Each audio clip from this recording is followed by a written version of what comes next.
La revue de presse avec Myriam Amellal qui nous a rejoint ce matin. Bonjour Myriam. Bonjour Antoine. On va parler de ces municipales qui ont lieu quasiment dans un mois en France et ce rififi, c'est même le titre du Parisien ce matin dans le fief de Sarkozy, l'ancien fief en tout cas, sa ville de Neuilly. Oui, alors ça se passe à Neuilly et ça concerne David Martinon, le porte-parole de l'Élysée qui était soutenu par le président français pour les municipales.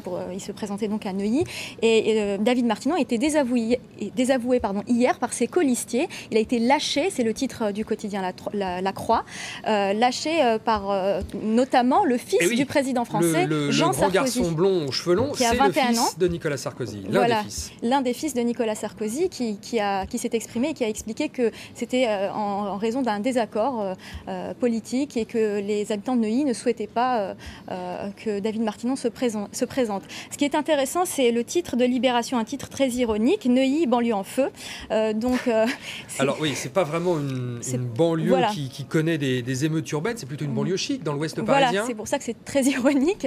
Ce qui est intéressant, c'est que Libération fait un rappel des faits, explique que tout a commencé, tout s'est envenimé il y a quelques jours avec la publication dans le quotidien de droite Le Figaro d'une révélation selon laquelle il y a eu un sondage confidentiel commandé par l'Élysée. Alors l'Élysée a démenti, mais ce sondage disait que David Martinon perdait contre son rival, son principal rival. Donc ce serait la raison pour laquelle on essaye de l'écarter, puisque Nicolas Sarkozy ne peut pas se permettre, selon le quotidien, de perdre Neuilly. Ce qui est intéressant également, c'est certaines citations. Le quotidien de gauche Libération cite l'ancien candidat centriste François Bayrou qui dit « Tout ça, c'est piteux pour la France, ça donne envie de pleurer ». Il dit également que ce qui le dérange beaucoup, c'est le fait que le fils du président français soit troisième sur la liste. Il dit « On ne transmet pas le pouvoir en démocratie par primogéniture mâle. C'est comme si c'était un fief, comme si ça appartenait à la famille. J'en ai assez de cette manière de traîner la République dans le perpétuel roman photo. » Voilà. Et David Martinon, qui n'est du coup, alors qu'il est porte-parole de l'Élysée pourtant, qui n'est pas du voyage de Nicolas Sarkozy actuellement en Guyane. On va lire The Independent, Myriam, le quotidien britannique qui publie le témoignage d'un ancien responsable Khmer Rouge, première interview depuis son arrestation il y a 9 ans. Voilà, alors c'est un peu un scoop et donc il témoigne et il fait des aveux également. Il était responsable d'un ancien centre de torture, 17 000 personnes y sont passées, 6 ont survécu et il dit qu'il n'est pas responsable, que c'est la faute du régime, que s'il n'avait pas fait ça, s'il n'avait pas commis ces tortures, c'est lui et sa famille qui auraient subi le même sort.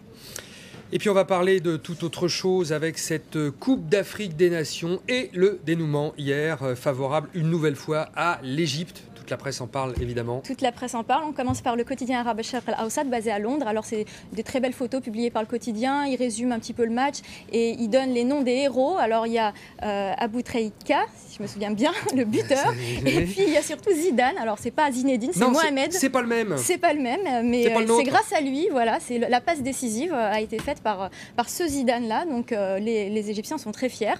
Ce qui est intéressant, c'est aussi tout un dossier dans le quotidien égyptien Al-Arham. Alors ce quotidien publie un résumé de match, mais aussi toute une analyse sur le foot égyptien qui a montré ses qualités sur le terrain, qualité collectivité, individualité, et puis surtout le physique qui est très très bon pour ces Égyptiens. Une interview, des citations de Roger Lemaire, l'ancien sélectionneur de l'équipe de France, sélectionneur actuel des Aigles de Carthage, l'équipe tunisienne, qui explique que justement c'est ça le défaut des équipes nord-africaines, c'est le physique. Et bien cette fois, l'Égypte a montré que ce n'était pas le cas. Voilà, c'est à lire dans tous les journaux de la région, cette victoire de l'Égypte en finale de la Coupe d'Afrique des Nations. Merci Myriam, d'autres infos sur France 24.